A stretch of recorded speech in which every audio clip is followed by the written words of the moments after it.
Assalamualaikum warahmatullahi wabarakatuh. Apa khabar tuan-puan? Alhamdulillah Waalaikumsalam warahmatullahi Alhamdulillah wassalatu wassalamu ala Rasulillah wa ala alihi wa sahbihi wa mawala. Subhanaka la ilma lana illa ma 'allamtana innaka antal alimul hakim.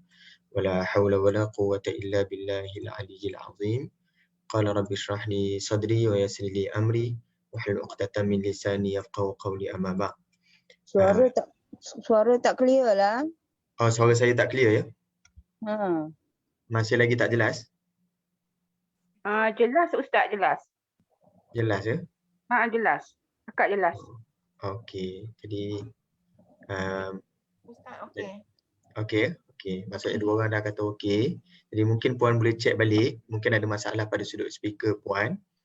Kalau tidak ya, kita sama-sama check. Okey puan, tuan-puan yang dirahmati Allah sekalian, saya ada cuba nak bagikan nota dalam Zoom ni, tapi saya tak berjaya nak uploadkan nota.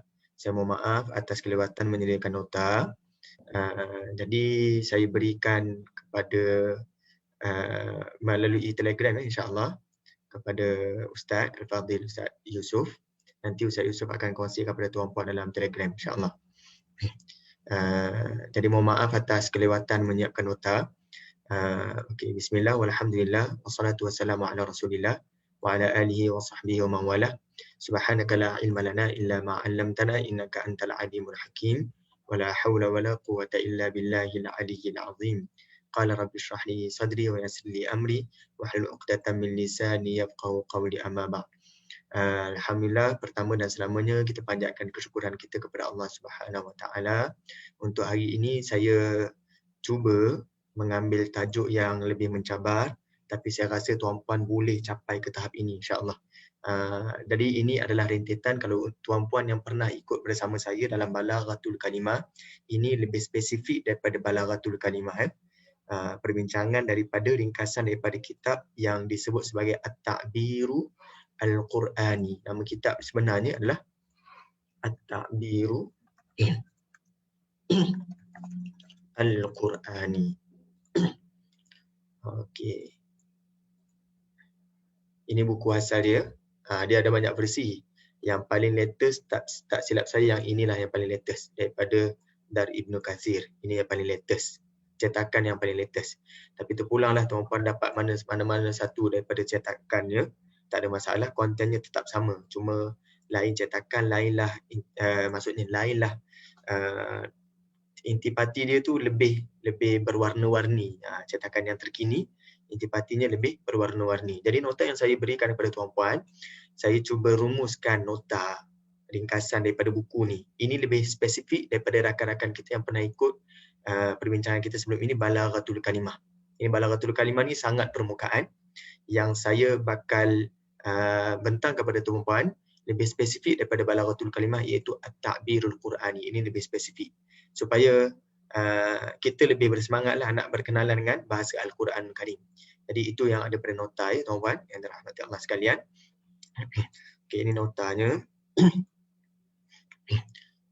Jadi nota ni bila sebut At-Ta'birul Qur'ani, At-Ta'biru Al-Qur'ani, dalam bahasa Melayu saya payah nak terjemahkan. Ya. Tetapi dalam bahasa Inggeris dia ada terjemahan yang sangat cantik lah, yang bagi saya agak kenalah ya dengan At-Ta'birul Qur'ani, iaitu kalimahnya Quranic expression ya. Quranic expression. Jadi ini pernah dibuat satu slot pada bulan Ramadan hari itu. Nu'man Ali Khan dia bentangkan buku ni tapi dalam bahasa Inggeris. Ini Quranic expression. Dalam bahasa Melayu expression ni tak terjemah apa? Takkan kita nak terjemah ekspresi. Tak sesuai kan? Ekspresi kan? Ekspresi itu lebih kepada express. Ya. Jadi mungkin kita terjemahkan ungkapan Al-Quran. Ungkapan Al-Quran. Mungkinlah, saya pun tak tahu terjemahan yang lebih tepat. Artinya, bagaimana Al-Quran mengungkapkan kalam-kalamnya. Bagaimanakah Al-Quran mengungkapkan bicaranya. Ataupun bahasa yang lebih halusnya kita sebut bicara Al-Quran. Wallahu'alam, terpulang pada tuan-puan nak letakkan apakah terjemahan yang sesuai daripada bahasa Melayu. Jadi, cadangan saya, okay, Waalaikumsalam warahmatullahi wabarakatuh. Puan Nasima, Puan Nur Ain dan rakan-rakan yang bersama kita pada petang ini. Jadi cadangan saya adalah berharap untuk diskusikan buku ini tapi dalam bentuk nota. Jadi saya dah siapkan dalam bentuk nota ni dan saya akan siapkan lagi. Okey, untuk pada petang ini kita akan bincang pada sudut mukadimah dia. Jadi dalam mukadimahnya disebutlah benda yang dibincangkan dalam kebanyakan buku mukjizat Al-Quran. Okey, iaitu keindahan bahasa Al-Quran pada sudut bahasa lah, kemukjizatan bahasa Al-Quran ya. Okey. Secara asasnya tuan-puan, Al-Quran mencabar orang Arab. Yang pertama Allah mencabar orang Arab, kemudian mencabar semua makhluk untuk mendatangkan semisal Al-Quran. Kemudian Al-Quran dengan beraninya memaklumkan kepada manusia bahawa manusia dan jin ataupun semua makhluk kalau berhimpun mereka tidak akan sesekali mampu melakukannya. Dan cabaran ini didatangkan dalam 4 peringkat. Dalam buku Ta'birul Quran ini diletak 3 peringkat. Tetapi kalau kita belajar dalam kemukjizatan bahasa, dalam mukadimahnya selalu diletakkan 4 cabaran. Bukannya 3 cabaran ya. 4 peringkat cabaran. Jadi lebih tepatnya kita letakkan kepada 4 lah. Walau bagaimanapun tidaklah kita menafikan kalau 4 tu lebih daripada 3. Kalau orang kata 3, kemudian dia jumpa 4. Taklah salah orang sebut 3. Betul ya? Macam kalau kita kata masa kita jumpa 2010, dulu kawan kita tu ada 3 orang anak. Tapi kok seorang lagi kata bukan, kawan kita tu ada 4 orang anak. Jadi taklah salah kita kata yang kawan kita yang kata 3 orang anak tu kan. Sebab dia kata dia jumpa tu 2010. Jadi buku ini telah pun ditulis lama. Yang saya punya cetakan tu adalah pada sebelum saya grad lagi. Saya punya. Jadi yang latest pun masih lagi letak 3. Cuma penulis yang lebih spesifik dalam bab kemukjizatan secara overall, secara yang lebih menyeluruh, mereka bahagikan cabaran ini kepada 4 peringkat, bukan 3 peringkat. Okey, peringkat yang pertama, Al-Quran mencabar manusia untuk mendatangkan semisal Al-Quran.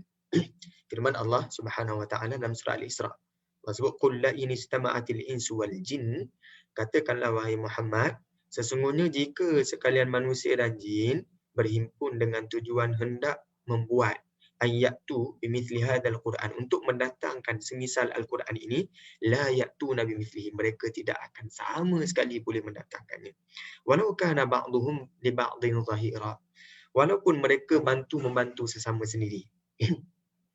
Cabaran ni cabaran yang besar ya. Sebab manusia, akal mereka akan sentiasa berkembang. Penemuan mereka juga akan sentiasa berkembang. Maka cabaran ini bila Al-Quran berani mencabar manusia, cuba datangkan bahasa yang jauh lebih baik daripada Al-Quran, manusia tak mampu untuk datangkan. Okey. Jadi cabaran yang pertama, peringkat yang pertama, Al-Quran keseluruhan. Peringkat yang kedua, Al-Quran mula downgrade. Mencabar manusia untuk mendatangkan 10 surah, bukan 114 surah, 10 surah. Okey. Firman Allah, am yaquluna iftara. Bukan itu sahaja kata-kata mereka. Okey, mereka berkata am yaquluna iftara. Muhammad ni iftara, dia mereka-reka Al-Quran itu. Maka Allah kata, katakanlah ya Muhammad, qul fa'tu bi ashri suwarin mithli. Katakanlah kepada mereka, datangkanlah 10 surah yang semisal Al-Quran. Muftarayat, yang direka-reka. Cuba datangkan. Wad'u man istata'tum min dunillah. Dan panggillah semua orang yang kamu kenal ni, yang kamu mampu selain daripada Allah. In kuntum sadiqin, kalau kamu orang yang benar. Fa illam yastajibu lakum, kalau mereka tak mampu nak menyahut seruan kamu tu, fa'lamu, maka ketahuilah annama unzila bi'ilmillah, bahawa Al-Quran itu turun dengan ilmu Allah. Wa an la ilaha illallah. Sepatutnya kita dapat rumusan dia adalah la ilaha illahu. Tidak ada Tuhan selainnya. Al-Quran itu datang daripada Allah. Fahal antum muslimun. Maka adakah kamu mengakui Islam dan menurut aturannya? Jadi kita nampak peringkat pertama, Allah mencabar untuk datangkan semisal Al-Quran keseluruhannya. Peringkat yang kedua, 10 surah. Peringkat yang ketiga, okay, kalau tuan-puan dapat cabaran yang sebegini kan, contohnya kita penulis novel yang terkenal. Contohlah, orang suruh kita datang kan, orang yang kita tak kenal, dia pun tak boleh nak membaca sangat, nak tulis lagi lah. Kemudian dia cabar kita datangkan satu novel. Padahal kita dah hari-hari tulis novel. Orang Arab ni hari-hari tulis syair. Apa masalah dia nak tulis syair? Dia nak buat syair ni tuan-tuan. On the spot dia boleh buat syair. Dia nampak benda depan mata, on the spot mereka boleh buat syair dan bahasa mereka sangat lembut, sangat halus. Ya. Selalunya cerita yang kita sebut syair mereka ni luar biasa, masya-Allah, tabarakallah. Antaranya mereka akan sentiasa mempertandingkan bacaan syair mereka di pasar Ukaz. Di pasar Ukaz itu, belum sempat penyair sampai rumah, syair sampai rumah dulu. Nampak tak? Kuasa media syair. Luar biasa. Dulu ada syair yang kita tak faham apa yang diorang sebutkan. Iaitu ada syair jiwang yang paling jiwang. Jauh lagi jiwang daripada syair Melayu yang jiwang. Ya? Syair jiwang tahap mereka ni disebut sebagai syair ghazal. Al-Ghazal. Kak Rozimah dah senyum, dah pernah dengar cerita ni, syair ni. Okay. Syair jiwang ni yang disebut syair Al-Ghazal, belum selalunya mereka akan letakkan nama perempuan yang mereka sayang letak dalam syair. Sekali mereka dah letakkan nama perempuan yang mereka sayang dalam syair tu, perempuan itu tidak akan boleh dinikahi oleh penyair tersebut sepanjang hidup dia. Jadi soalan dia, kalau saya penyair, saya minat ke seorang perempuan, saya nak kahwin dengan dia lah kan. Kenapa saya letakkan nama dia dalam syair saya kalau saya dah tahu nanti saya tak boleh kahwin dengan dia? Betul tak? Jadi sepatutnya kalau saya sayangkan wanita tersebut, saya tak akan letakkan nama dia dalam syair, saya letak nama orang lain. Tapi penyair kenapa dia berani juga letak nama perempuan yang dia sayang walaupun nanti dia tak akan boleh menikah dengan perempuan tu. Bila ditanya, mereka jawab mereka lebih sayangkan hubungan percintaan dengan wanita tersebut berbanding sosok tubuh wanita tersebut. Nampak tak? Gila tak gila cara keindahan emosi yang dimainkan dalam syair. Datangnya Al-Quran yang dibawa oleh Muhammad sallallahu alaihi wasallam, seorang lelaki yang disebut sebagai ummi yang tidak boleh membaca pada peringkat awalnya, ya. Jadi lelaki ini dalam kandungan yang dibawa olehnya kan, iaitu Al-Quran, lelaki ini cabar untuk datangkan semisal Al-Quran. Satu novel je. Satu Al-Quran. Cuba bayangkan. Cuba bawa. Okey, sekarang ni diturunkan, di-downgrade lagi daripada satu Quran, satu makalah kepada 10 tajuk ataupun 10 surah. Ya. Jadi ini telah menunjukkan bahawa salah satu bentuk downgrade oleh kalau mereka kata ini daripada Muhammad sedang downgrade kami dah. Kan? Tapi kalau mereka tahu ini kalam bukan kalam Muhammad, jadi sepatutnya mereka tak ada masalah dengan cabaran ini. Okey, kemudian ketiga, bila 10 surah mereka tak mampu datangkan, Al-Quran mencabar mereka untuk mendatangkan satu surah. Firman Allah, am yaqulu naftara. Mereka kata Muhammad ni reka-reka Al-Quran. Nampak berapa kali Allah sebut iftarah ni. Okey, qul fa'tu bi suratin mithlih. Maka Allah kata, katakanlah wahai Muhammad, datangkan satu surah sahaja seperti Al-Quran. Seperti surah dalam Al-Quran. Wad'u man istata'tum min dunillahi in kuntum sadiqin. Panggillah orang yang kamu mampu, kamu sanggup panggil selain daripada Allah in kuntum sadiqin. Kalau kamu ni orang yang benar. Satu surah. Dan sekecil-kecil surah adalah surah Al-Kawthar. Pendek je. Itu pun orang Arab masih lagi tidak mampu untuk mendatangkannya. Tuan-puan nampak kan skrin saya kan tuan-puan? Okey, saya besarkan. Ni lagi clear, betul insya-Allah. Okey. Seterusnya, peringkat yang keempat, Al-Quran mencabar mereka untuk mendatangkan satu surah daripada seperti Al-Quran. Satu surah daripada seperti Al-Quran. Ini beza sikit dengan yang atas. Yang inilah kalau kita sebutkan, kalau ulama kata 3 peringkat cabaran, kita katakan tak ada masalah lah. Sebab mereka tak bezakan peringkat yang keempat dengan peringkat yang ketiga. Tapi untuk mereka yang belajar bahasa Arab, mereka akan kata ini adalah peringkat yang lain, peringkat yang keempat. Sebab beza yang tadi ayat sebelumnya, dia ada min. Min. Ada beza min dengan tak ada min. Min ni daripada. Kalau tuan-puan yang ikut kelas Quran berkata, kan, min tu kita sebut sebahagian daripada. Ya. Maksudnya datangkanlah satu surah sebahagian daripada sepertinya. Bukannya suruh datangkan satu surah seperti surah Al-Quran, tapi kalau ada irah sikit pun, walaupun tak capai tahap martabat Al-Quran, bawah sikit pun bolehlah. Wad'u syuhada'akum. Itu cabaran yang keempat ya. Kalau bolehlah tahap bawah sikit daripada satu surah Al-Quran. Bawah sikit daripada Al-Kautsar, cuba datangkan. Wad'u syuhada'akum min dunillah. Panggillah orang lain lagi yang kamu kenal kan. Yang selain daripada Allah. In kuntum sadiqin. Tapi Allah kata fa illam taf'alu wa lan taf'alu. Kalau kamu tak mampu nak buat dan memang kamu takkan mampu buat, sepatutnya kamu kena akur fattaqunna. Kamu kena takutlah api allati waquduhan nar, yang bahan bakarannya adalah waquduhan nas, manusia. Ya. Okey, alhamdulillah. Kita teruskan lagi tuan-puan. Jadi kita dapat buktikan dalam Al-Quran ada 4 peringkat cabaran untuk supaya orang Arab Quraisy datangkan salah satu daripada 4 peringkat, bermula daripada satu Al-Quran, kemudian 10 surah, satu surah, ataupun bawah sikit daripada satu surah. Itu pun mereka tak mampu nak datangkan. Jadi sepatutnya untuk mereka yang dicabar-cabar tentang kepotensi mereka. Contohnya kalau ni saya pandai berperang ataupun pandai menembak. Tapi ada orang datang, dia tak pandai menembak. Tapi dia cabar saya. Cuba tembak satu tempat yang kena pun dah okey dah. Dia cabar kita, tapi cuma jarak jauh lagi. Cuba tembak, kalau kita macam saya biasa tembak, contoh 100 meter. Dia boleh tembak 500 meter untuk tahap sniper. Kan? Dia kata, okey bolehlah 400 meter pun bolehlah. Tak boleh juga 400 meter. Bawah lagi, tak boleh juga. Jadi sepatutnya musyrikin Mekah, dia kena sahut cabaran ni. Tapi mereka tak pernah pula cuba untuk mendatangkannya. Tetapi lebih cenderung menggunakan kekerasan. Bandingkan, kalau mereka cuba datangkan semisal Al-Quran, kosnya berapa sahaja. Kosnya mereka perlu bayar penyair sahaja. Tapi ini mereka terpaksa mengorbankan bukan sahaja harta. Bahkan mereka sanggup mengorbankan nyawa untuk mengalahkan hujah Muhammad. Apa maksudnya dekat sini?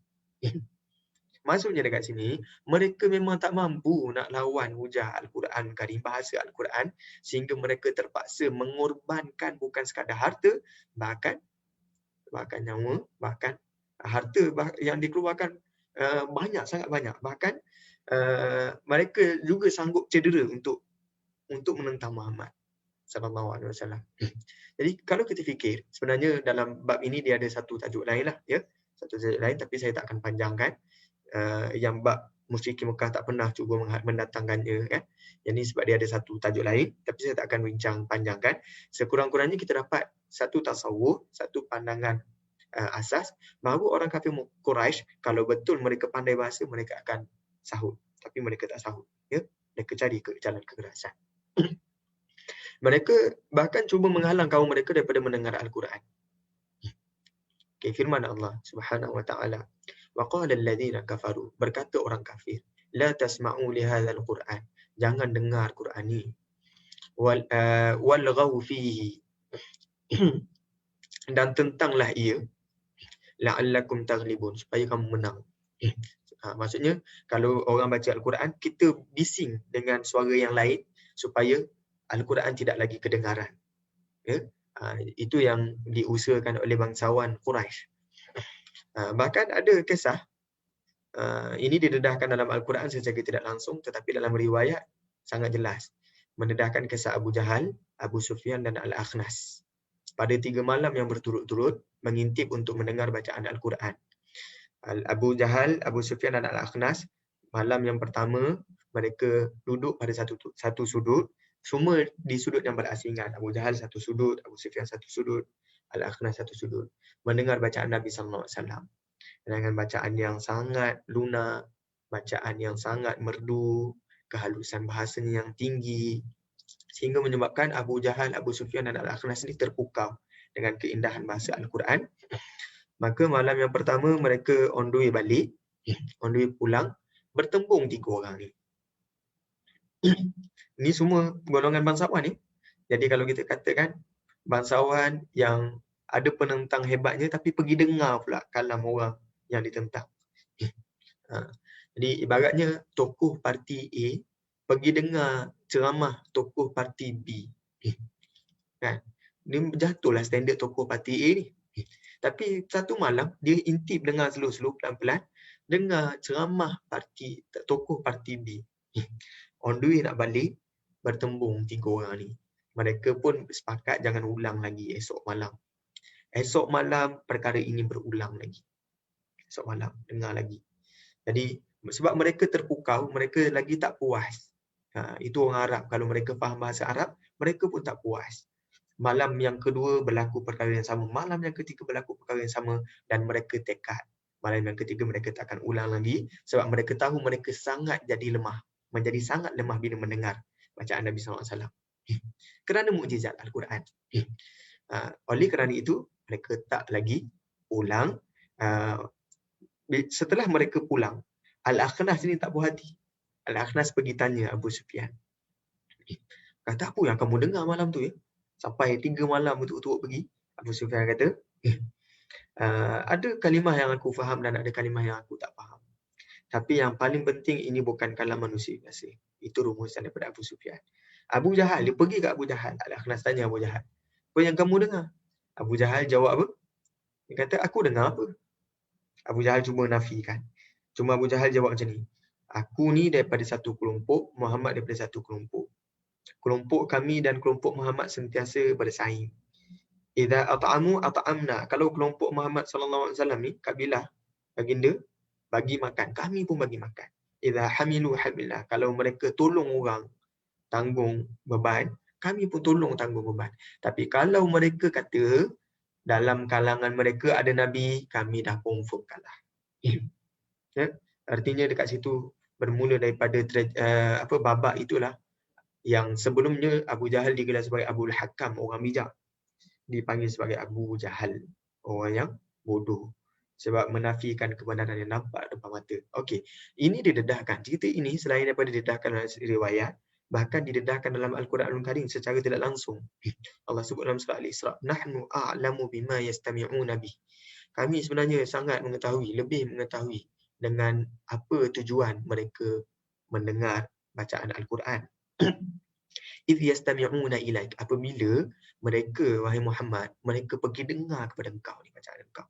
Wa idhum najwa, dan ketika mereka berbisik-bisik, idh yaqulul zalimun, ketika orang-orang yang zalim itu berkata sama sendiri, in tattabi'una illa rajulan mashura.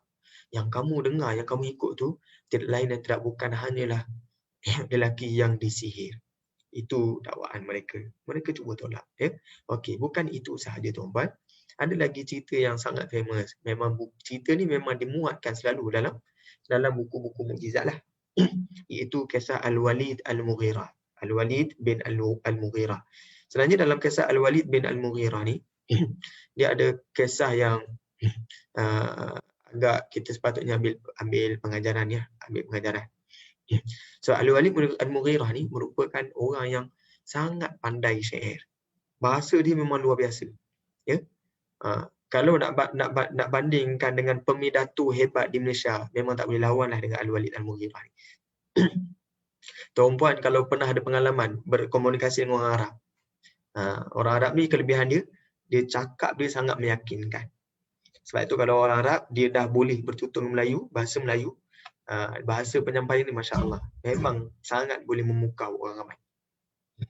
Jadi orang Arab kelebihan dia sejuk kata-kata, lisan mereka sangat luar biasa, sangat lancar, sangat fasahah, sangat fasih.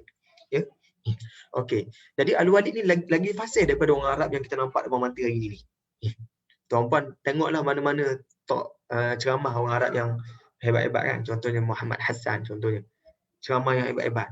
Tuan-puan bandingkan, nampak yang tu Al-Walid Mughirah lagi hebat daripada lelaki tu. Ya. Okey.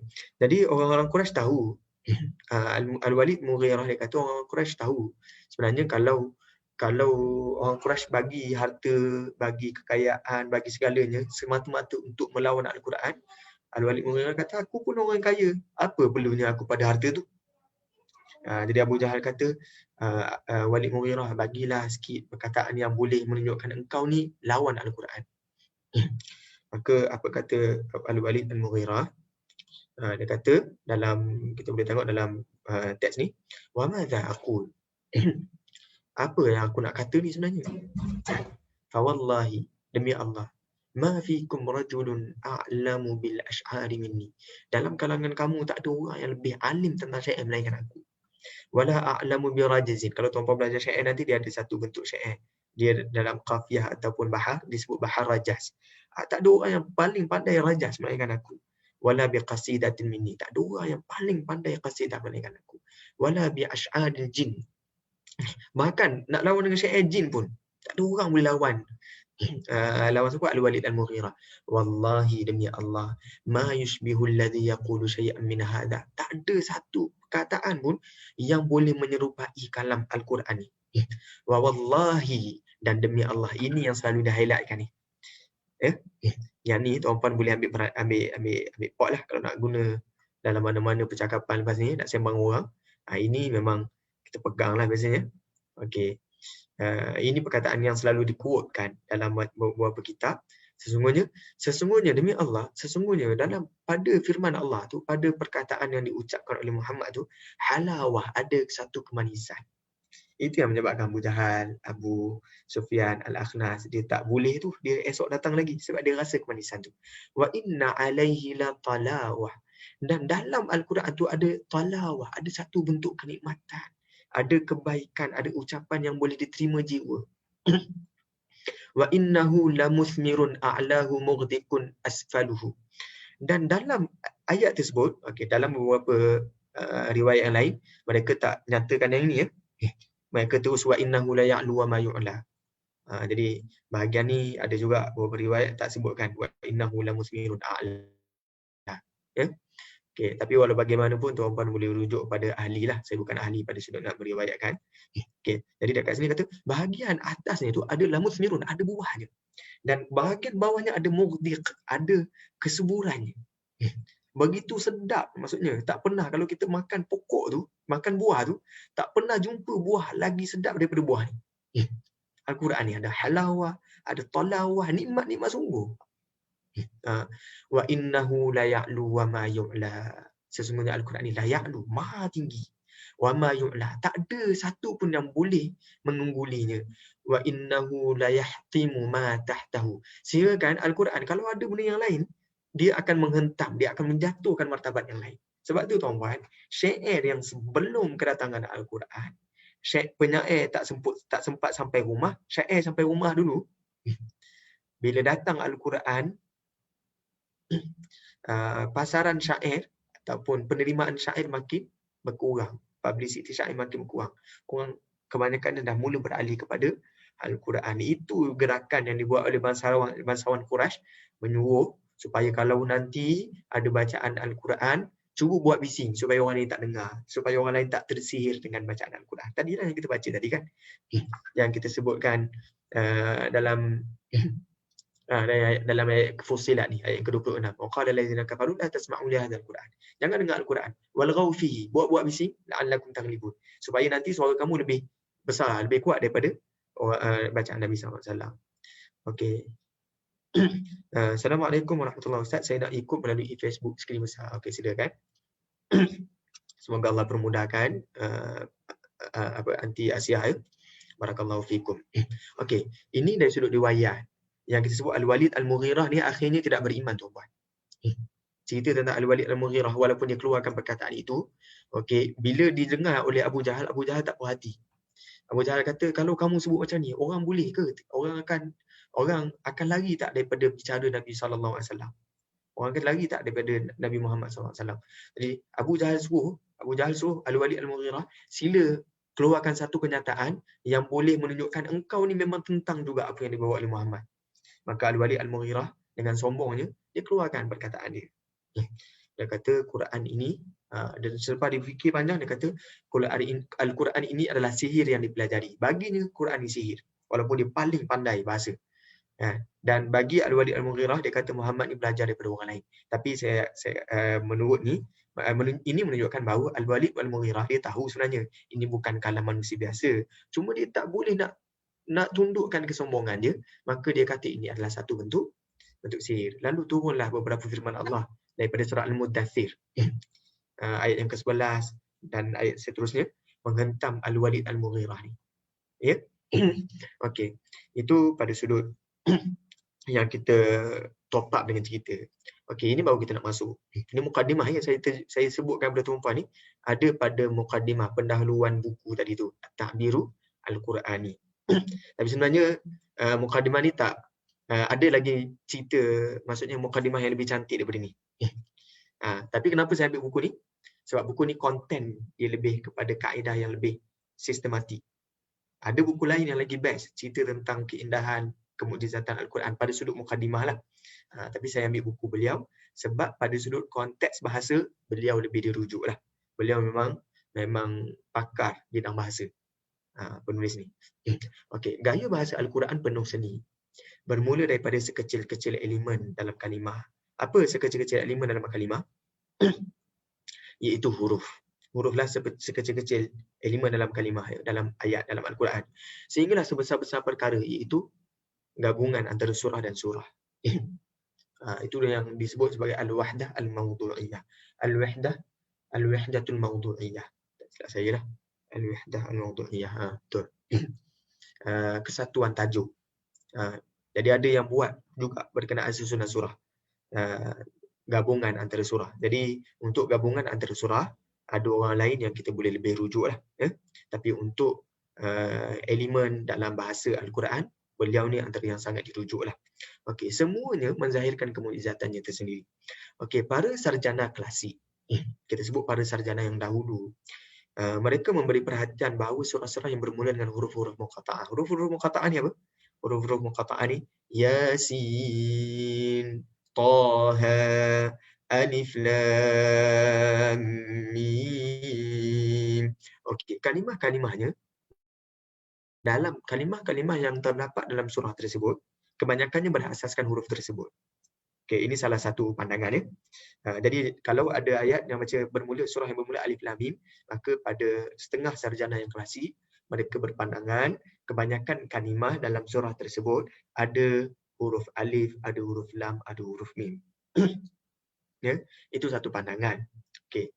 Sebagai contoh, surah Yunus dimulai dengan alif lam ra. Kerana huruf-huruf ini kerap berulang dalam surah ini. Terdapat 120 kalimah yang mengandungi huruf ra. Jadi ini adalah penemuan yang klasik, tuan-puan. Sekarang akan ada penemuan, ada ulama yang tidak, ada ulama yang mengkritik pandangan ini. Tapi walau bagaimanapun, kita sebut satu pandangan yang boleh menambahkan lagi kekaguman kita kepada Al-Quran Karim. Okey. Mereka juga menemui bahawa huruf-huruf yang diletakkan pada permulaan surah adalah sebanyak 14 huruf. Kalau tuan-puan himpunkan alif lam mim, kemudian alif lam ra, kemudian Yasin, kemudian Taha, tuan-puan kumpul semua tu adalah 14 huruf. Kalau sebut alif lam mim dengan alif lam ra, dekat situ ada 4 huruf lah. Kita takkan cerita alif lam mim 3, alif lam ra 3 jadi 6, bukan. Alif lam ra, alif lam mim 3, alif lam ra dah alif lam kita sebut tadi, tambah ra je lah. Ya. Okey. Sama dengan sad, dengan alif lam mim sad. Jadi dekat situ ada 4 huruf lah, walaupun kalau kita kira ada 5. Saya ulang balik cara dikira macam mana ya. Okey, kalau alif lam mim sad dalam surah Al-A'raf, kita tambah dengan surah sad. Dekat sini 4 huruf lah, alif lam mim sad. Sebab ni double sad, dikira satu sad lah. Ya. Jadi semua bila dibilang alif lam mim, semua huruf-huruf muqatta'ah ni yang berada pada permulaan surah ada sebanyak 14 huruf. Iaitu separuh daripada bilangan huruf Arab. Dan kesemua huruf-huruf muqatta'ah ni ia terkandung pada 29 surah. Dia berada pada permulaan 29 surah. Iaitu selari dengan jumlah penuh huruf Arab. Jadi kalau tuan-puan kira alif bata sampai ya tu, bilangannya adalah 29 huruf. Baru belajar makhraj huruf kan? Dah dapatlah tu bilangan huruf ni. Okey, jika diperhatikan, kesemua 14 huruf ini terdapat pada semua kategori jenis huruf. Ada huruf bersifat jahar, ada huruf bersifat hams, ada huruf yang bersifat syiddah, tawassut, rakhawah, isti'la, istifal, itbaq, infitah ni. Okey, semua tu dia sentuh salah satu daripada ni. Ya. Okey. Okey, itu pada perspektif huruf. Tapi yang lebih terkini, ada penemuan yang lebih baru pada sudut ejaan pun mereka bahaskan. Okey, pada perspektif kalimah, lafaz-lafaz yang digunakan Al-Quran sangat halus dan teliti keseniannya. Sebagai contoh penemuan, tuan-puan perhatikan dekat sini ya, lafaz ad-dunya, dunia berulang sama banyak dengan lafaz al-akhirah, iaitu 115 kali. Okey, lafaz al-malaikah berulang sama banyak dengan lafaz asy-syayatin, iaitu 88 kali. Yang saya sebutkan ini tuan-puan, ini sebenarnya lebih tepat pada mukjizat nombor, bukannya mukjizat bahasa. Tapi penulis gabungkan antara mukjizat bahasa dengan mukjizat nombor pada permulaan. Sebab setengah orang yang terlalu saintifik, mereka suka nombor-nombor ni. Jadi lebih kepada sains sosial, lebih kepada sastra, lebih kepada bahasa.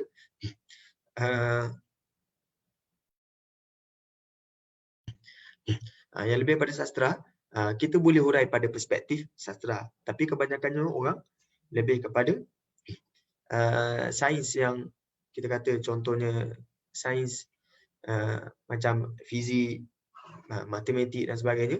Jadi nombor tu pada mereka lebih berfakta berbanding bentuk-bentuk sastra. Sebab bentuk-bentuk sastra ni dia penilaiannya adalah subjektif. Berbanding kalau nombor penilaiannya adalah lebih objektif. Okey, jadi yang disebutkan oleh penulis ni pada sudut mukjizat nombor, tapi nak bagi tahu secara kalimah pun dibahaskan pada kemukjizatan Al-Quran. Okey, al-malaikah berulang sama banyak dengan lafaz asy-syayatin, iaitu 88 kali. Lafaz al-maut dan seangkatannya dekat sini yang saya maksudkan, ada kalimah mata yamutu, itu juga termasuklah dalam lafaz al-maut tu.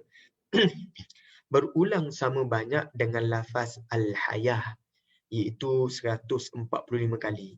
Jadi 145 kali maut disebut, 145 kali jugalah kehidupan disebut. Menunjukkan kematian hanya berlaku untuk sesuatu yang pernah hidup saja kan. Ini saya guna ayat penulis jugalah. Ya. Okey, lafaz as-saif dan al-har. Al-har ni panas. Berulang sama banyak dengan lafaz asy-syita dan al-bard. Sejuk. Syita ni okey, as-saif. As-saif ni sama musim panas. Okey, sama banyak dengan lafaz musim sejuk dan sejuk, iaitu 5 kali. Dan lafaz as-sayyi'at, benda yang buruk dan seangkatannya, maksudnya yang seerti dengannya, berulang sama banyak dengan lafaz as-salihat, iaitu 167 kali. Semuanya wa wada'al mizan. Allah dah tetapkan al-mizan dia, keseimbangan dia. Okey. Dan lafaz al-kufr berulang sama banyak dengan lafaz al-iman, iaitu 17 kali. Begitu juga lafaz kufran dalam bentuk tanwin, iaitu nakirah, berulang sama banyak dengan lafaz imanan, iaitu 8 kali. Lafaz iblis berulang sama banyak dengan lafaz al-isti'adah, iaitu 11 kali. Jadi al-isti'adah dalam Al-Quran ada 11 kali. Okey, kita teruskan lagi. Lafaz al-kafirin berulang sama banyak dengan lafaz an-nar. Bukankah neraka hanya untuk orang kafir? Okey. Lafaz al-harb, peperangan, berulang sama banyak dengan lafaz al-asra. Bukankah munculnya tawanan hanya selepas berlaku peperangan? Okey. Lafaz qalu berulang sama banyak dengan lafaz qul. Seolah-olah menunjukkan perkataan makhluk. Qalu, mereka berkata. Qul, katakanlah. Sama banyak. Qul ni daripada Allah lah. Allah suruh berkata. Kalau qalu, mereka berkata. Lafaz daripada makhluk. Jadi seolah-olah perkataan yang makhluk keluarkan adalah bersesuaian dan seimbang dengan perintah Allah kepada makhluk untuk berkata. Okey, dekat sini baru mungkin akan kita masuk benda yang berat sedikit daripada yang atas ni. Okey, lafaz asy-syahr. Lafaz asy-syahr ni maksudnya bulan. Berulang sama banyak dengan bilangan bulan, iaitu 12. Lafaz al-yaum, hari, berulang sama banyak dengan bilangan hari dalam satu tahun, iaitu 365 hari. Ustaz, bukankah kita ni guna kalender bulan 354 hari? Kenapa tak sama dengan 354 hari? Ini menunjukkan pada peringkat awal sebelum pemerintahan Islam, kalender juga digunakan kalender. Antara kalender yang digunakan pakai selain daripada kalender bulan, ada juga kalender matahari. Ya. Jadi kita tak nafikanlah kalau al-yaum diulang sebanyak 365 kali. So tidak ada Ya masalah. Allah. Okey, kita teruskan lagi. Lafaz al-ayyam, ayyam ni maksudnya hari juga, berulang sama banyak dengan bilangan hari dalam satu bulan, iaitu 30. Dalam satu bulan ada 30 hari. Jadi ini satu bentuk kemukjizatan yang disebut sebagai mukjizat nombor. Dalam bahasa Arab disebut al-i'jazu al-adadi. Saya sebutkan dekat sini. Al-i'jazu al-adadi, mukjizat nombor. Ini lebih tepat kepada al-i'jazul adadi berbanding al-i'jazul bayani. Yang kita bincang ni, yang kita bakal bincang pada buku ni adalah al-i'jazu al-bayani, kemukjizatan bahasa. Sebab tu tuan-puan yang hafal surah Rahman kan, allamahul bayan. Ada orang yang terjemahkan al-bayan tu bahasa berbanding keterangan. Sebab al-bayan juga digunakan maksudnya bahasa. Al-i'jazu al-bayani. Jadi yang ini yang disebut bilangan-bilangan ni al-i'jazu al-adadi. Mukjizat nombor. Ada sarjana yang mengkritik, ada sarjana yang kata tak ada masalah, yang penting kita berpada-pada. Kita jangan berlebih-lebihan. Mana-mana perkara, kalau kita nak guna pakai, kita jangan berlebih-lebihan. Kita hanya sekadarnya berpada-pada.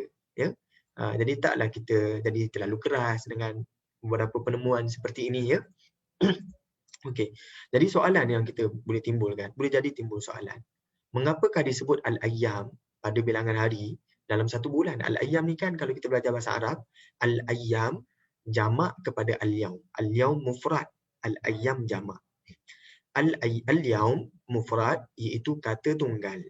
Al-ayyam jamak iaitu kata ganda. Ya. Okey, jadi soalan yang kita boleh tanya, bila al-ayyam ni kata ganda, al-yaum ni kata tunggal. Tapi kenapa al-ayyam disebut 30 kali je? Lagi sikit daripada al-yaum. Sedangkan ni adalah kata ganda. Disebut plural. Al-yaum ni singular. Jadi kenapa al-yaum yang sifatnya mufrad, bentuknya mufrad, tapi disebut sebanyak 365 kali? Banyak pula. Jadi mungkin soalan itu. Jadi kita sebut, jawapannya orang Arab menggunakan lafaz jamak, iaitu plural, sebagai ma'dud. Sebagai benda yang dihitung untuk bilangan 3 hingga 10. Ma'dud ni benda yang dihitung. Ya. Jadi tuan-puan lepas ni, kita ada beberapa istilah. Satu jamak, iaitu plural. Ma'dud, perkara yang dihitung. Ataupun objek yang dihitung. Ataupun benda yang dihitung. Disebut ma'dud. Kalau disebut ayyaman ma'dudat dalam Al-Quran. Hari-hari yang dihitung. Yang boleh dihitung. Ya. Okey.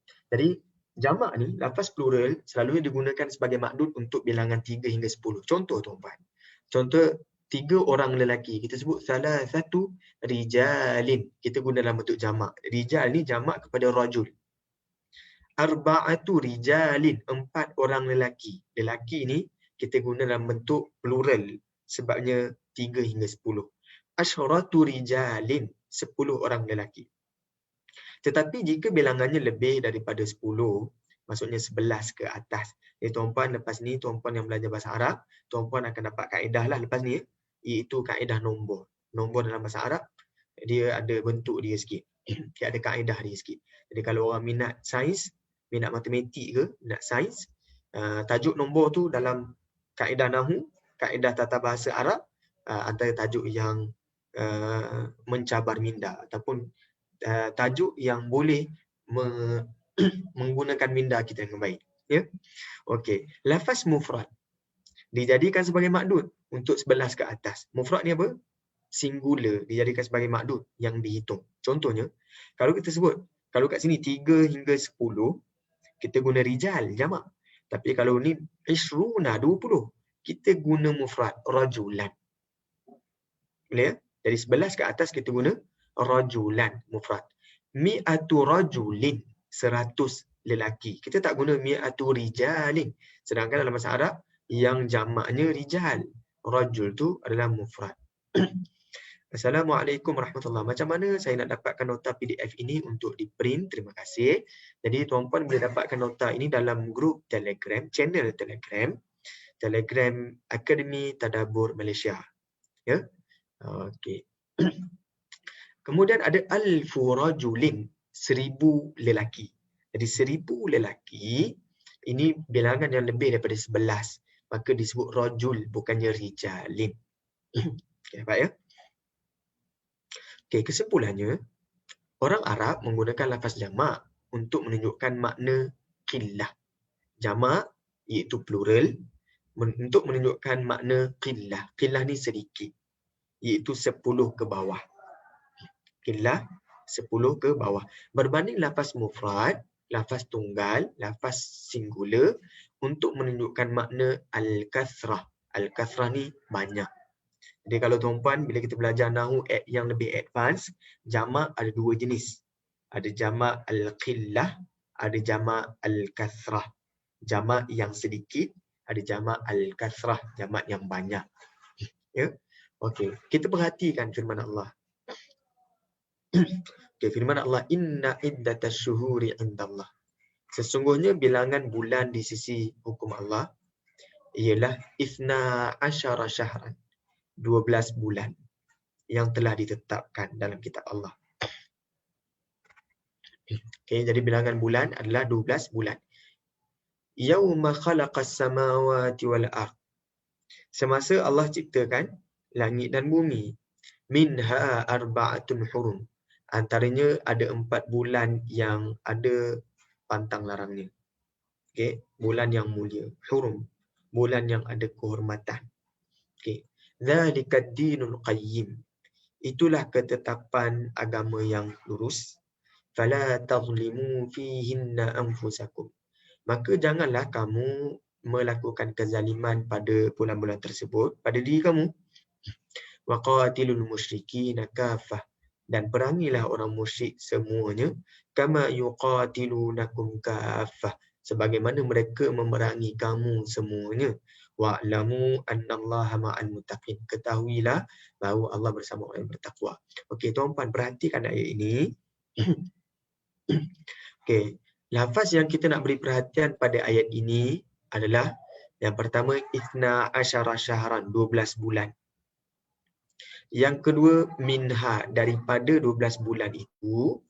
Okey, lafaz yang ketiga adalah arba'atun hurum, ada 4 bulan yang dihormati. Okey. Jadi kat sini 12 bulan. Satu tahun ada 12 bulan. Daripada 12 bulan, minha dekat sini ni. Daripada 12 bulan, ada 4 bulan yang dihormati, hurum. Okey, fala tazlimu fihinna. Jangan kamu melakukan kezaliman pada bulan-bulan 4 itu. 4 bulan tu. Jadi dekat sini untuk 4 bulan diguna fihinna.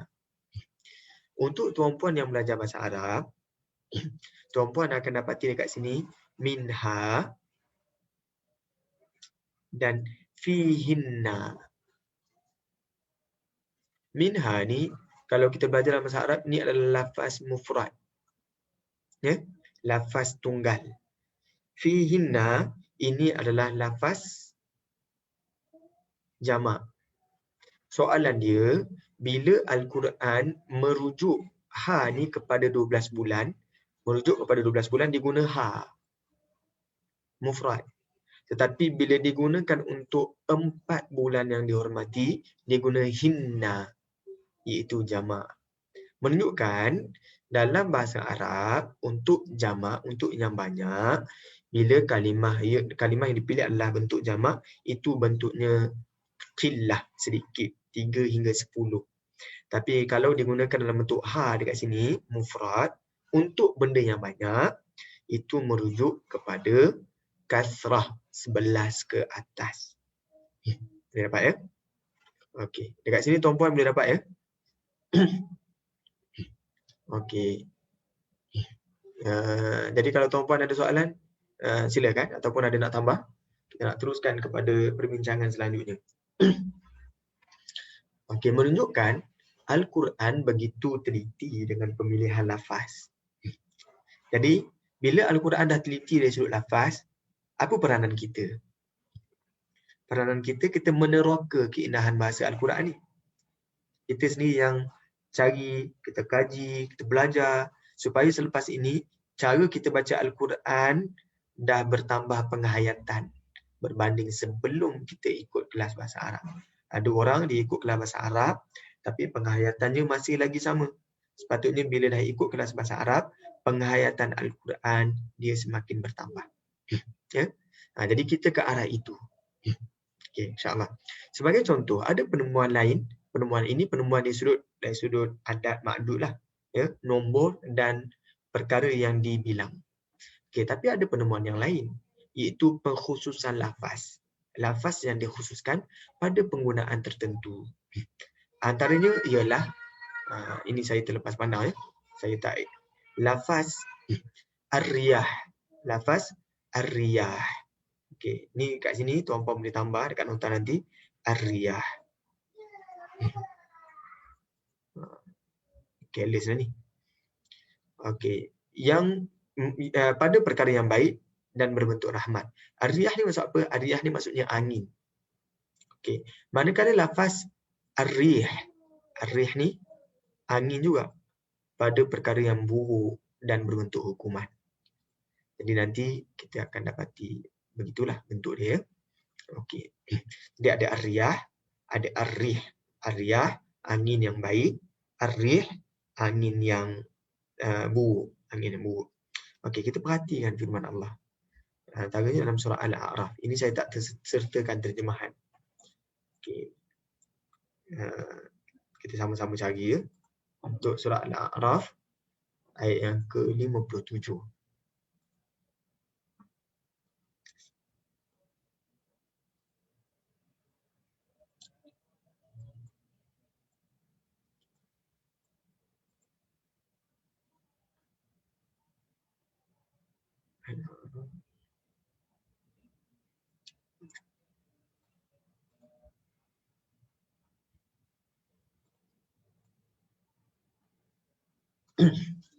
Okey, ayat ke-57.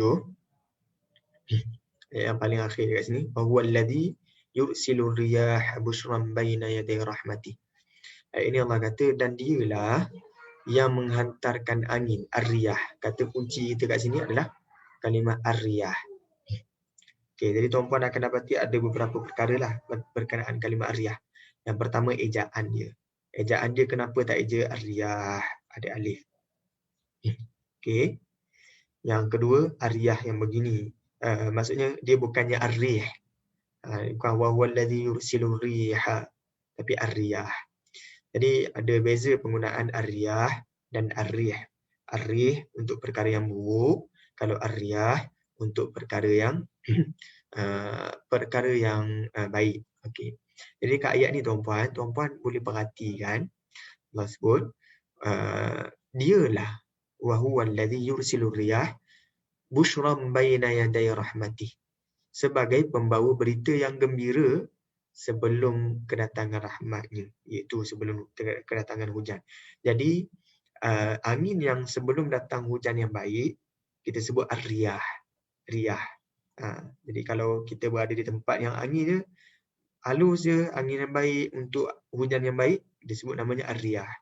Hatta idza aqallat sahaban, sehinggalah apabila angin itu bawa pergi awan, thiqalan, awan yang macam mana? Awan yang berat.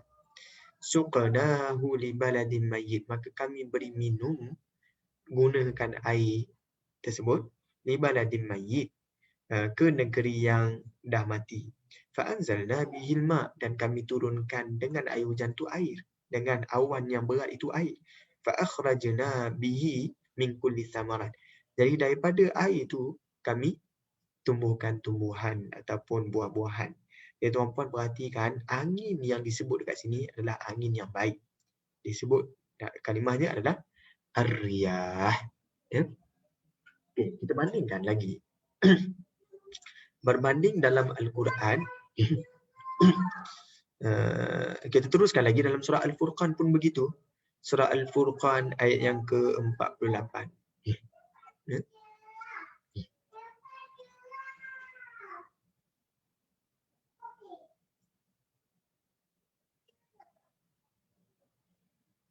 Ayat yang ke-48.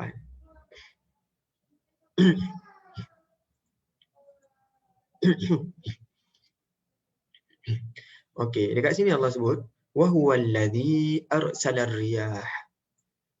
Okey, dan dialah Tuhan yang menghantarkan angin. Angin yang guna pakai juga kalimahnya ar-riyah. Bushran. Okay, angin ni adalah sebagai bushran, sebagai khabar gembira baina yaday rahmati. Sebelum kedatangan rahmatnya. Ada yang terjemahkan rahmatnya kat sini hujan lah. Wa anzalna minas sama', dan kami turunkan daripada langit tu ma'an tahura, air yang bersih, air yang membersihkan. Ya. Okey, jadi dekat sini angin yang baik juga. Kita perhatikan lagi, ada lagi kalimah ar-riyah dalam Al-Quran, iaitu pada surah An-Naml ayat yang ke-63. Surah An-Naml ayat yang ke-63.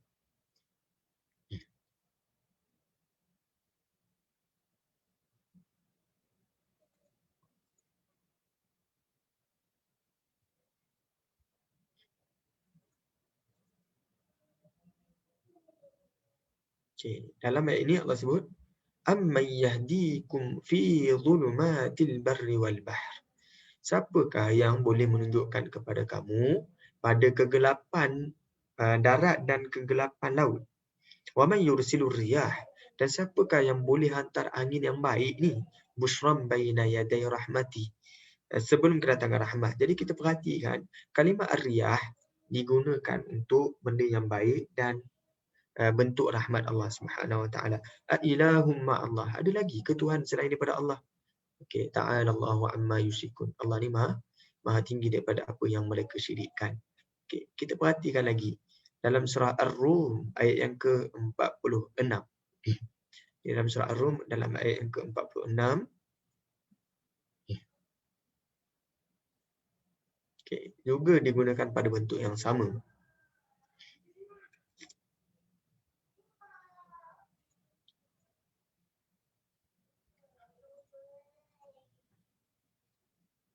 Okey, wa min ayatihi, dan antara tanda kekuasaan Allah Subhanahu Wa Taala.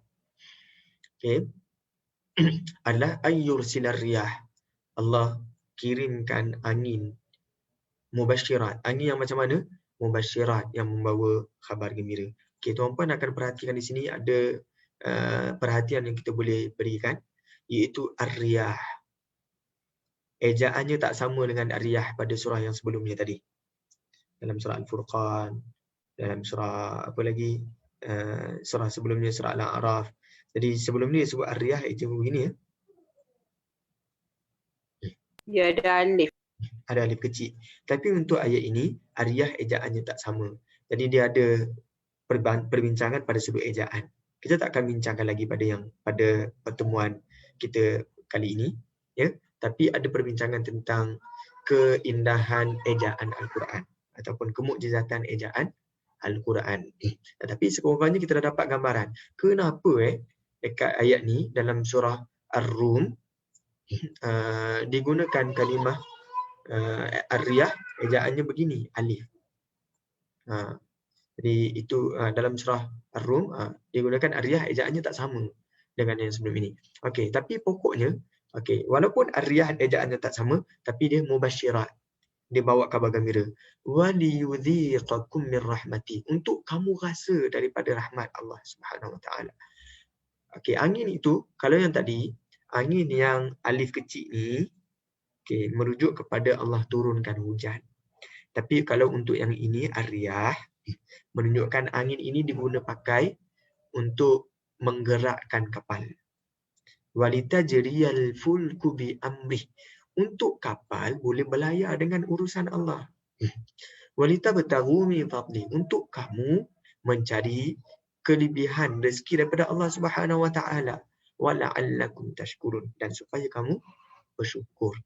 Okey. Jadi ar-riyah juga dipakai menunjukkan bentuk angin yang baik. Okey. Kita teruskan lagi. Okey, berbanding dalam Al-Quran nanti tuan-puan akan temui bentuknya ar-rih. Ar-rih. Ra ya ha. Ya.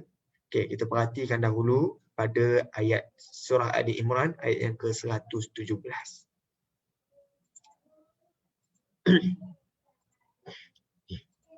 Surah Ali Imran ayat yang ke-117.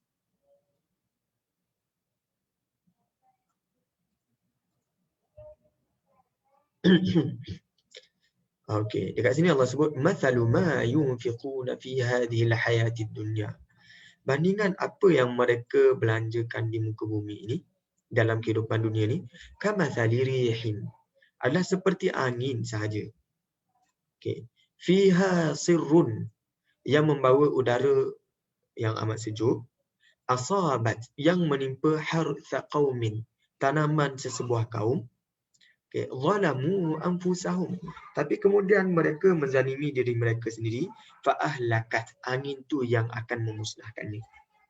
Jadi ini Allah tempelaklah harta-harta yang diinfakkan pada bukan jalan Allah, iaitu pada memusuhi Allah Subhanahu Wa Taala.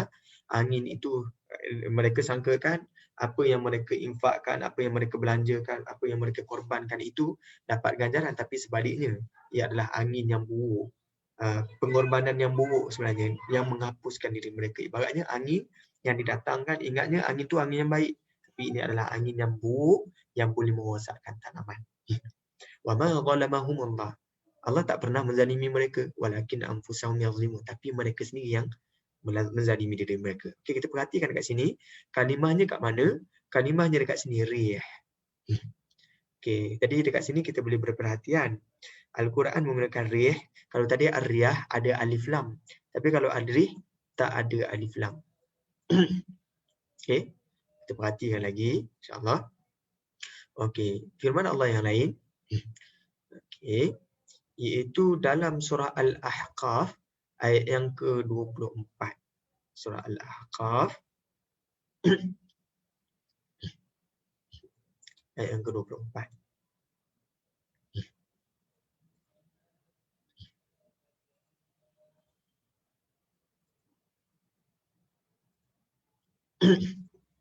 Okey, dekat sini Allah sebut falamma ra'awhu 'aridan.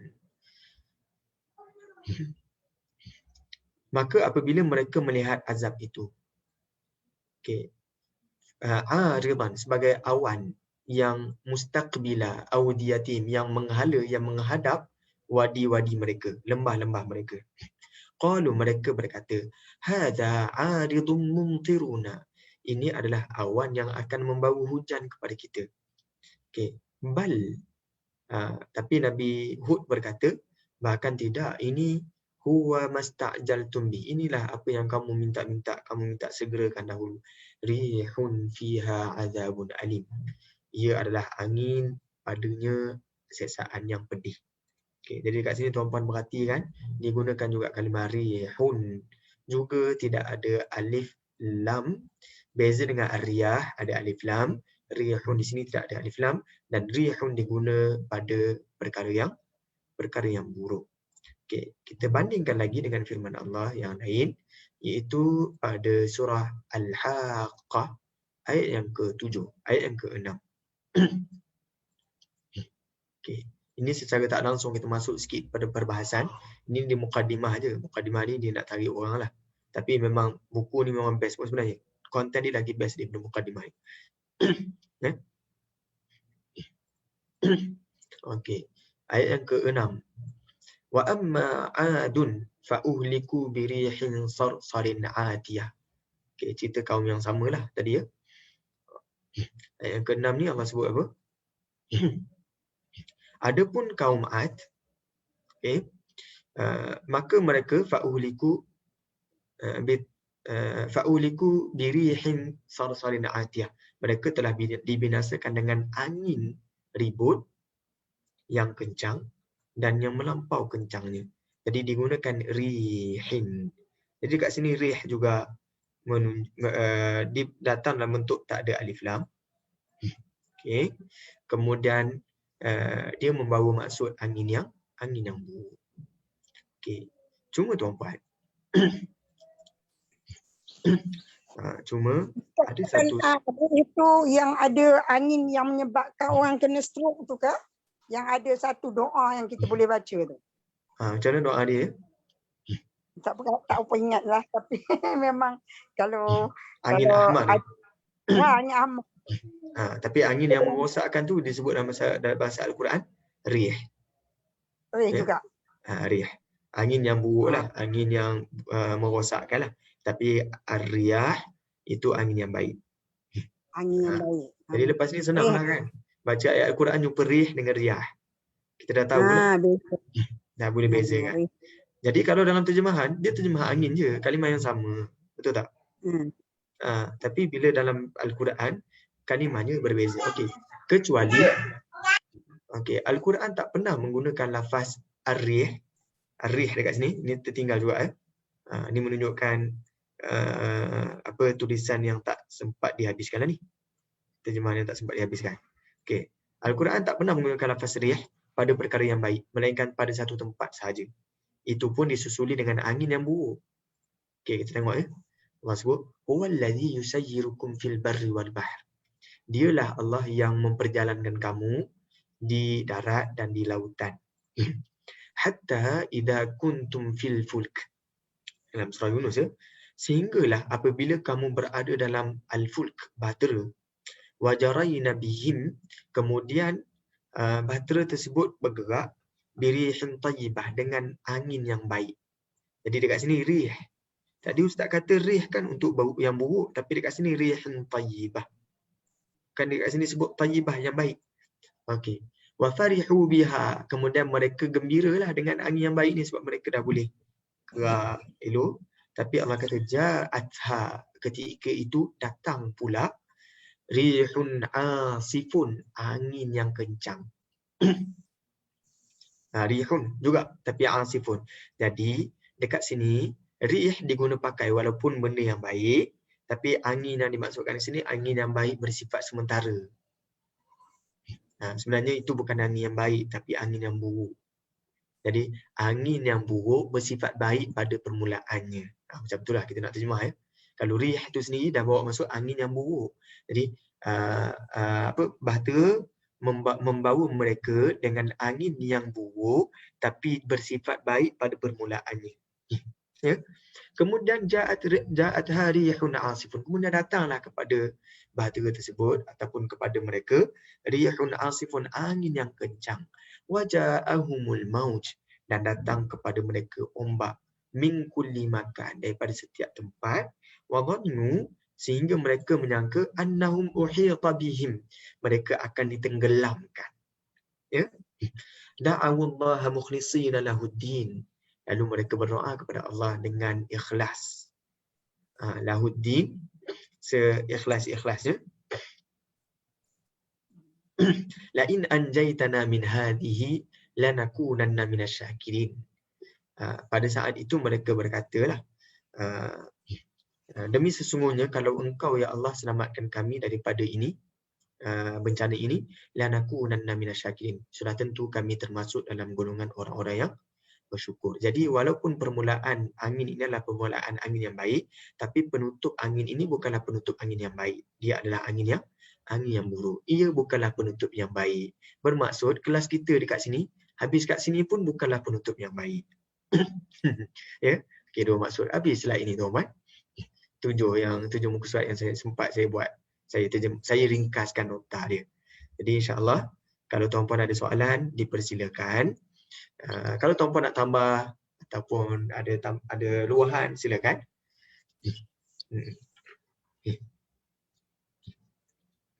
Okey. Jadi hari ini sekurang-kurangnya kita belajar beberapa perkara. Kita dapat beberapa perkara. Yang pertama, aspek penggunaan kemukjizatan Al-Quran pada sekecil-kecil elemen sehinggalah sebesar-besar elemen. Elemen yang paling kecil adalah huruf. Even kalau huruf tu alif lam mim ataupun sad saja, okey, ada sebab kenapa Al-Quran memulakan bicara dengan sad yang sebegitu. Okey. Jadi ulama yang klasik disebut al-qudama, ulama yang qudama yang lama dulu, mereka katakan sad ke surah yang bermula dengan sad, surah yang bermula dengan alif lam ra, dalam surah tu banyak bilangan huruf tersebut. Okey, kemudian mereka bincang pada sudut sifat. Kemudian kita bincangkan lagi bukan pada sudut huruf saja, pada sudut kalimah juga ada kemukjizatan yang tersendiri. Maka penulis memulakan dengan mukjizat nombor dahulu. Kalimat dunia sama dengan bilangan akhirah. Kalimat malaikah sama dengan kalimat syayatin.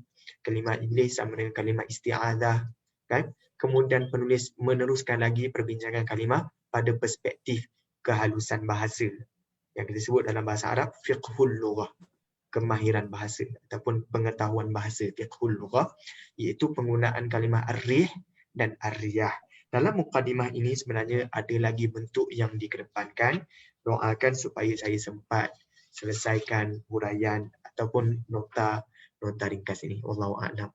Kita jumpa lagi pada pertemuan yang akan datang pada minggu hadapan pada waktu yang sama. Assalamualaikum warahmatullahi wabarakatuh.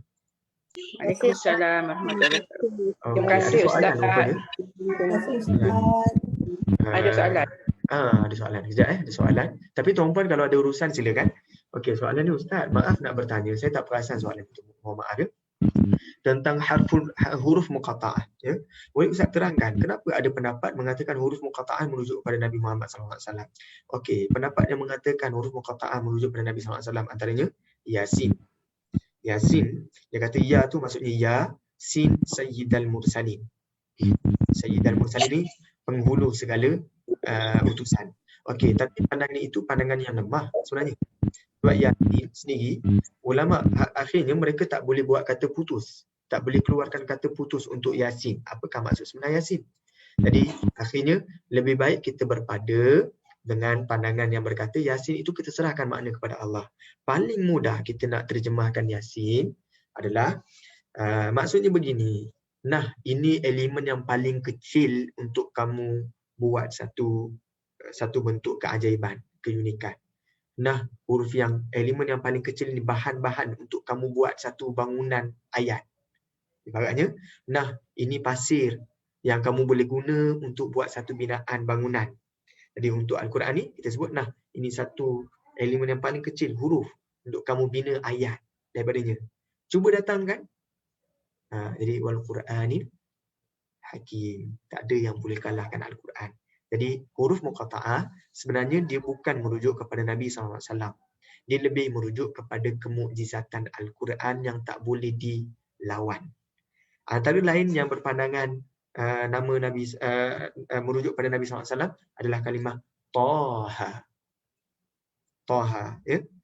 Jadi kita katakan sebab tu tuan-puan, kalau tuan-puan ada lagu sebut ala Yasin Habibillah, ala Taha Rasulillah, ala Yasin, kepada Yasin Rasulillah. Siapa Yasin tu? Rasul Allah. Ala Taha, kepada Taha, ala Taha Rasulillah, ya, Rasul Allah. Jadi dekat sini kita sebutkan ada pandangan yang kata Yasin dan Taha merujuk pada Nabi SAW.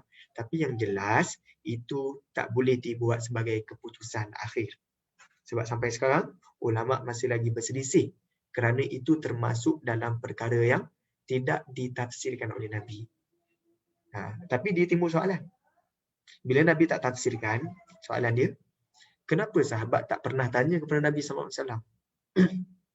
Sahabat tak pernah tanya ke maksud Yasin, maksud Alif Lam Mim kepada Nabi SAW?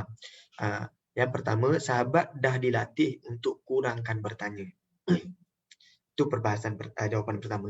Jawapan yang kedua, tapi bukanlah bermaksud tuan-puan tak boleh bertanya ya lepas ni. Sahabat dilatih kurangkan bertanya, itu tanda kesopanan, adab bersama Nabi SAW.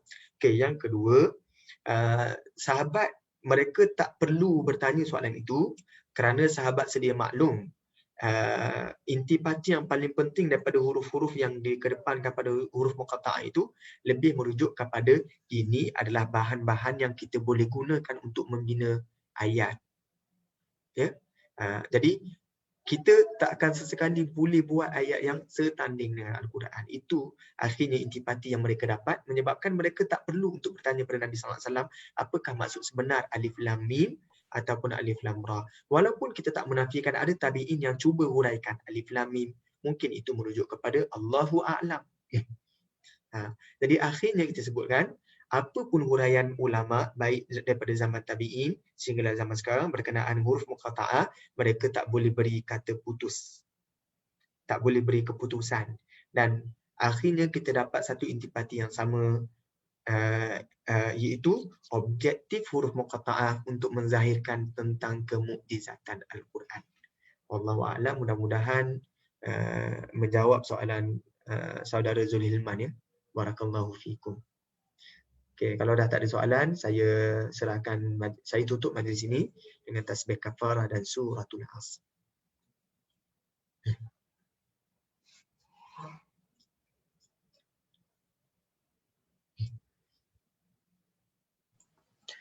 Terima kasih banyak-banyak pada Ustaz Amirul. Jazakumullahu khairan katsira. Dan kepada tuan-tuan, insya-Allah kita jumpa lagi Ustaz pada minggu hadapan. InsyaAllah Ustaz. InsyaAllah. Okay. Barakallahu fikum Ustaz. Allah yubarik fikum.